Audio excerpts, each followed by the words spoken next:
povo de Deus, povo querido, paz do Senhor Jesus Cristo, passando aqui mais uma vez para deixar registrado mais um conhecimento da Bíblia, mais um assunto polêmico, mais um assunto fruto de muitos debates. Então trago aqui sempre assuntos bastante interessantes. Então você quer conhecer mais sobre escatologia? Se inscreve no canal, curta o vídeo, ativa o sininho que é para você receber a notificação quando eu postar outros vídeos.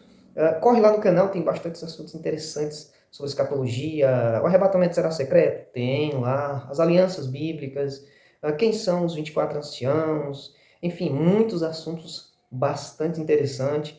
Indicação de livros de escatologia. Será que a igreja substituiu Israel? Corre lá nos vídeos que tem no canal e você vai assistir vídeos e vai aprender bastante. Hoje eu quero trazer mais um assunto daqueles. Não se esqueça de se inscrever no canal e de compartilhar o vídeo, tá bom? Deixe seu comentário também, qualquer coisa se você discordar, no que você discorda, a gente é aberto a receber críticas. Outro assunto polêmico, e hoje está registrado em Daniel capítulo 9, versículos 26 e 27. Bem, eu creio que lá está registrado duas pessoas diferentes, né? O Messias ungido, conforme a Almeida atualizada, e o príncipe que virá, o príncipe que há de vir. São duas pessoas diferentes, divergentes, que eu na minha consideração. Mas há quem diga que esse príncipe que virá é Jesus. E as 70 semanas de Daniel já se cumpriram. Muitos amilenistas creem assim, até mesmo alguns pré-milenistas, né? Existe aí um bastante famoso, bastante conhecido nosso, um homem de Deus, né? Até um homem de Deus, ele defende que as 70 semanas já terminaram. E ali o príncipe que virá, na verdade, é Jesus, não é o anticristo. Mas será que é mesmo?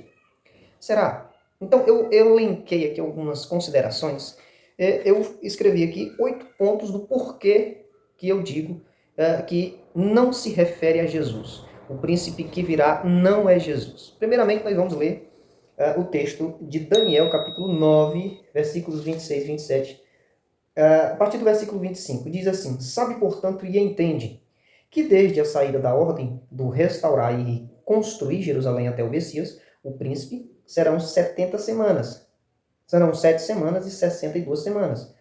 A rua será construída novamente e o muro, mesmo em tempos tenebrosos. E após 62 semanas, o Messias será cortado, porém não por si mesmo. E o povo do príncipe que virá, observe que o príncipe não veio, o povo do príncipe que virá, isso significa que o príncipe ainda virá depois do povo, destruirá a cidade e o santuário, e o seu fim será como uma inundação, e até o final da guerra, desolações estão determinadas. E ele confirmará o pacto, a aliança com muitos, por uma semana, e no meio do pacto, ou da semana, ele fará cessar o sacrifício e a oblação, e pela disseminação das abominações, ele a desolará, até a consumação, e aquilo determinado será derramado sobre o desolado. Bem, será que e o povo do príncipe que virá, esse príncipe é Jesus? Bem, eu creio que é muito claro o texto.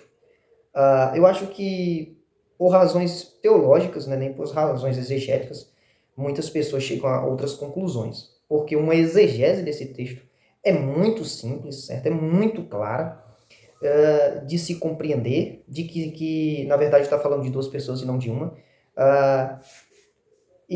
Mas é por razões teológicas, sabe? Pontos teológicos que já defendem, e para não contradizer o seu ponto teológico já escolhido, né? Então, eles acabam que interpretando de outra forma, colocando até coisas obscuras no texto, interpretações espirituais para chegar a não bater de frente com aquilo que eles defendem com a sua teologia. Então, não é pela exegese, certo? Não é. Pela exegese, nós chegaremos ao que eu vou falar aqui nesta oportunidade. Eu creio que esse príncipe que virá não é Jesus, é o anticristo, e vou dizer por quê. Primeiramente, nós temos que observar que as 70 semanas de Daniel não é para a igreja, tá bom? Então fique isso bem claro. 70 semanas são determinadas sobre o teu povo, o povo de Daniel, e sobre a tua santa cidade, quem é? Jerusalém, para terminar a transgressão, por fim os pecados e por aí vai.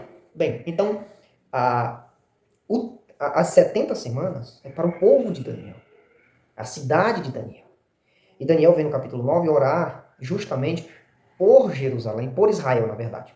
Porque ele compreende que, de acordo com as profecias de Jeremias, era somente 70 anos. Então ele vê esse fim dos 70 anos já chegando.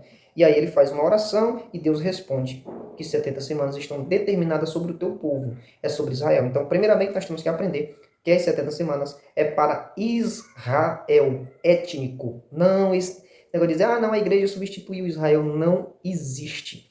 Isso é mentira, tá? Isso não é exegese, isso não é bíblico, isso que a igreja substitui Israel, isso não é verdade. Tanto é que muitos amilenistas, né, famosos no Brasil e até no mundo, estão dando outro entendimento sobre esse assunto. Agora, recente aqui no Brasil, um amilenista, né, até famoso, ele escreveu um livro de que, na verdade, a igreja não substitui Israel, de que Deus ainda tem um plano para Israel. E vendo que é o que a Bíblia diz, é claro nas Sagradas Escrituras, não tem como fugir. Mas eu elenquei aqui 7 pontos. 8 pontos, na verdade. Primeiro, eu já falei, a 70 semanas é para Israel. Segundo, muitos amilenistas dizem que o Eli, né, o Eli de Daniel capítulo 9,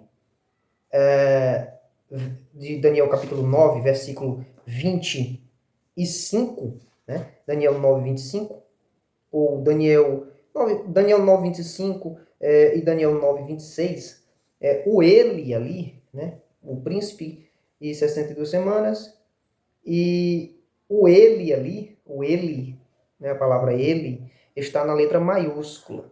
Só que no hebraico não existe isso, certo? Isso é questão de tradução. Então, não é porque está na letra maiúscula que é argumento para dizer, não, é Jesus, ou ele está falando que é Jesus. Não, certo? Tanto é que as nossas traduções mais comuns traz o príncipe que virá em letras minúsculas, né?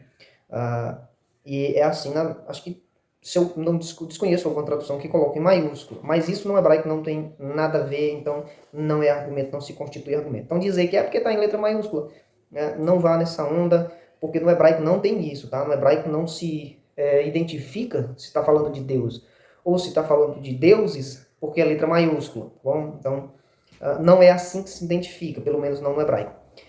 Terceiro, não existe nenhuma referência nos evangelhos de uma aliança feita de Jesus com os judeus, tampouco o registro de quando Jesus quebra essa aliança. É importante observar que Deus não quebra uma aliança unilateral.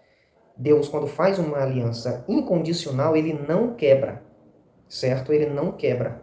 Porque se ele quebrar, ele está quebrando a sua própria palavra. E a palavra dele é a assinatura dele. Se ele falou, vai acontecer. Aquilo que ele prometeu vai ocorrer. Aquilo que ele prometeu para Israel unilateralmente vai ocorrer. Doa quem doer, se as pessoas acreditarem ou não, mas ele vai cumprir porque ele não é homem para que minta. E aquilo que ele cumpriu, que ele prometeu, ele vai cumprir. Então não existe nos evangelhos nenhum registro de Jesus fazendo aliança com o povo judeu. Na verdade, não. Na verdade, Jesus, desde o início do seu ministério, já bate contra o judaísmo, né? Já fala contra o judaísmo. De cara, logo, Jesus condena o farisaísmo e algumas seitas dentro do judaísmo. Não, logo de cara, Jesus já rejeita o judaísmo. Não existe nenhum registro. É interessante que essas pessoas que dizem que essa aliança foi feita por Jesus e não vai ser feita pelo anticristo, eles não conseguem dizer aonde que está o início dessa aliança e aonde está o final dessa aliança. Não, eles não conseguem ver nos evangelhos o início e o final dessa aliança. Quando é que Jesus quebra esta aliança? E Jesus pode quebrar uma aliança, sendo que uma aliança unilateral? Porque se eles incluírem aqui a nova aliança, é unilateral. Jesus não quebra uma aliança incondicional, não pode quebrar. Por que ele não pode, Mangueiros? Porque se ele deu a palavra dele que ele vai cumprir, ele vai cumprir. Se ela foi incondicional e for unilateral, ele não quebra. Tito fala isso, Paulo fala, escrevendo ao Tito no capítulo 1, que Deus não pode mentir. Né? Lá no livro de Salmos, ele diz que jura pela sua santidade. Né? Ele jura pela sua santidade, ou ele coloca a sua santidade em jogo diante se eu não me engano, Salmo 89, diante da aliança que ele faz, do juramento que ele faz para Israel de que vai cumprir aquela aliança. Quarto, E o povo do príncipe que destruirá Jerusalém é o povo do príncipe que destruirá Jerusalém. Quem é o povo do príncipe? Quem foi que destruiu Jerusalém? Foram os judeus? Não, foram os romanos. Aí você me diz, não, mas naquela época o exército dos romanos eram formados de várias coalizações de nações, digamos assim. Amigo, quem foi que deu a ordem de invadir? Então, o exército poderia ser de qualquer outra parte, mas quem deu a ordem foi Roma. Roma tinha um poder. Então é debitado na conta de Roma a destruição do templo. Foi Tito Flávio Vespasiano, sobre a égide dele, que o templo foi destruído. E ele era romano. Então foram os romanos que destruíram Jerusalém. Então esse príncipe que virá é o povo do príncipe que vai destruir Jerusalém. E quem destruiu Jerusalém foram os romanos. Então não pode ser Jesus, esse príncipe que virá, porque a Bíblia diz que o povo do príncipe destruirá a cidade. E não foram os judeus, que era o natural. Se caso esse príncipe que virá fosse Jesus, então tinha que ser os judeus que destruiria Jerusalém e o templo. Mas não foi. Quinto, a morte de Cristo não fez cessar os sacrifícios. Isso só ocorreu 40 anos depois. Há registros de que mesmo depois do ano 70, mesmo depois da destruição do templo, mesmo depois da destruição de Jerusalém, o povo ainda continuou com os sacrifícios. Até muito tempo depois, até quase um século depois, se não estou enganado, o povo judeu ainda continuou sacrificando. Claro que não mais no templo, não tinha mais o templo, mas ainda continuou com os sacrifícios. Então, a morte de Jesus, porque eles dizem que Jesus morreu no meio da semana. Tem essas pessoas que dizem que essa aliança de 7 anos, na verdade é Jesus quem faz, não é o anticristo. Essas pessoas dizem que Jesus morreu no meio da semana. Então era para ter se acabado, ou ter cessado o sacrifício logo imediatamente. E não foi isso que aconteceu. Ainda passou-se 40 anos depois foi que Jerusalém foi destruído, e mesmo de Jerusalém destruído e o templo destruído, ainda continuou os sacrifícios. Acho que por volta do ano 32, as 69 semanas findaram. 69 semanas findaram por volta do ano 32, se eu não estou enganado. Por volta do ano 32, as 69 semanas terminaram. Então, eles dizem que quando Jesus morreu é no meio da semana. Mas, conforme a profecia de Daniel 9, assim que Jesus morreu, era para ter cessado o sacrifício. E não foi isso que aconteceu. Então, a morte de Jesus não fez cessar os sacrifícios. A leitura natural do texto favorece a que o ungido, na Almeida atualizada, né, e o príncipe que há de vir são pessoas distintas. É só ler o versículo 26. Vamos ler de volta o versículo 26, e diz assim: E após 62 semanas, o Messias, aqui na King James, será cortado, morto, tirado. Acabou-se. Porém, não por si mesmo. Foram judeus. E o povo do príncipe que há de vir observa que ele põe fim. Ele dá um ponto aqui, e após 62 semanas, o Messias será cortado. Pronto, foi tirado, morreu. Porém, não por si mesmo. E o povo do príncipe que virá é outra pessoa. Ele não está falando mais do Messias. Tanto é que a linguagem muda. Apesar de que ele chama Jesus de príncipe também, mas ele relaciona ao ungido na Almeida atualizada, aqui na King James, fala de Messias. Até o Messias, o príncipe. Então ele relaciona Messias com príncipe. Mas quando ele fala desse outro príncipe no versículo 26, ele não relaciona isso ao Messias ou ao ungido. Ele diz, e o povo do príncipe que virá, observa, ele vem falando do Messias e ele diz, isso será cortado. E o povo do príncipe que virá é outra pessoa. A leitura natural do texto nos diz isso. Destruirá a cidade e o santuário. E o seu fim será como inundação. E até o final da guerra, desolações estão determinadas. Então, a leitura natural, o correr natural do texto, a leitura simples do texto nos diz que está falando de duas pessoas distintas, o Messias e o Anticristo. O príncipe aqui é o chifre pequeno. Esse aqui é a besta que sai do mar, né, lá de Apocalipse. Esse príncipe aqui é o Anticristo, né? E sétimo, as 70 semanas é futura. Observa aqui. Observa bem a leitura do texto. E após 62 semanas, o Messias será cortado. Porém, não por si mesmo. E o povo do príncipe que virá destruirá a cidade.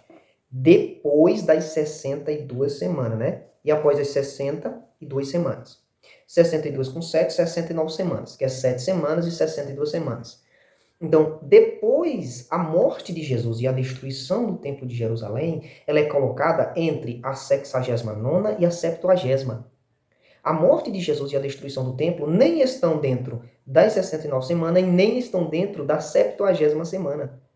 É um parêntese. Observe que ele diz, ó, e depois das 62 semanas. É depois. Aí ele vem e fala da morte de Jesus e da destruição do templo. Aí só depois daí é que ele começa a falar da última semana, no versículo 27. Após a morte do Messias e após a destruição do templo é que ele passa a falar da última semana.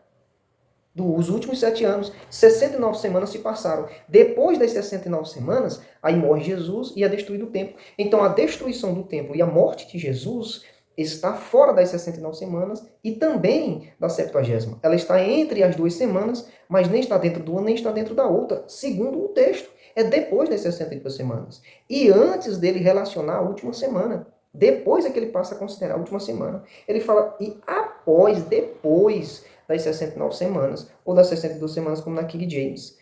E só depois que ele termina de contar sobre essa destruição e essa morte de Jesus, é que ele vai falar sobre a última semana.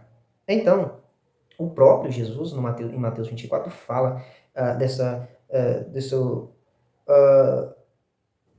esse príncipe, né, que será colocado no lugar santíssimo, se assentará no lugar santíssimo, né? Jesus até falou, quem lê entenda, né? Como disse o profeta Daniel, o próprio Jesus corroborou com Daniel, né? Que esse será o anticristo, certo? Então, a 70ª semana é futura, ainda se cumprirá no futuro. Oitavo, qual era o fim decretado ao assolador? Esse fim não fala de Jesus. O versículo 27 diz assim, e no meio da semana ele fará cessar o sacrifício e a oblação. Jesus não fez isso, certo? Isso não aconteceu. E pela disseminação das abominações ele a desolará até a consumação. E aquilo determinado será derramado sobre o assolador. O que está decretado? O que está determinado a ser derramado? Se isso está se referindo sobre Jesus, é sobre Jesus que será derramado? Qual é o fim decretado sobre Jesus? Aí você pode pensar, é a cruz. Mas não pode ser a cruz. Não de acordo com o texto, por quê? Porque o Messias já foi cortado no versículo 26.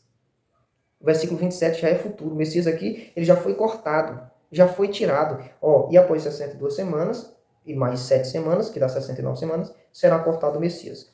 Acabou-se. Aí ele vem para o versículo 27 e ele fala que será derramado assolações, e aquilo que está determinado será derramado sobre ele, né? Quem é esse ele? É Jesus? Não, porque Jesus já, no versículo 26, já foi morto, já foi cortado. Essa desolação, esse derramar de desolações que virá, é sobre o anticristo. O fim aqui, sobre o desolador, é o anticristo, o desolador que é o anticristo. O fim aqui é sobre o anticristo, não é sobre Jesus. Então, por esta razão, eu creio, né, que o príncipe que virá não é Jesus, não pode ser Jesus. Né? Não foi Jesus. Quando foi a 70ª semana já terminou, quando foi que acabou o pecado? E observe que, como eu falei no início, a 70ª semana está ligada a Israel. Estou falando de igreja, não. Não, mas Jesus veio e pôs fim ao pecado. Jesus veio e pôs fim ao pecado. Jesus propiciou a salvação, né? Nós cremos em Jesus, somos purificados dos nossos pecados, mas ele não pôs fim ainda ao pecado, como é esperado que ele dará fim ao pecado. Em que sentido ele deu fim ao pecado? Acabou o pecado? Né? Pôs fim à transgressão? Será que ele fez isso? Né? De acordo com esses que creem que a Septuagesma é ininterrupta, acontece ininterruptamente, eles dizem que a 70ª semana já terminou, ela já se completou todinha, então ela acontece ininterruptamente, né? Então ela já se findou ali no começo do livro de Atos. Ali logo no início do livro de Atos já tem fim a 70ª semana. Só que aí vamos ver aqui, qual é a propósito da 70ª semana? Terminar a transgressão, pôr fim aos pecados, fazer reconciliação por causa da iniquidade e trazer a justiça eterna. e selar a visão e a profecia. Nós vemos, na verdade, em Atos dos Apóstolos, um alavancar destas coisas e não um cessar. Então, não. A 70ª semana de Daniel ainda não se cumpriu por completo, ainda tem uma semana que resta a ser cumprida. E o ungido é Jesus, mas o príncipe que virá é o anticristo, por essas razões. Fica na paz do Senhor, não se esqueça de se inscrever no canal e de ativar o sininho e de compartilhar. Deus abençoe a sua vida.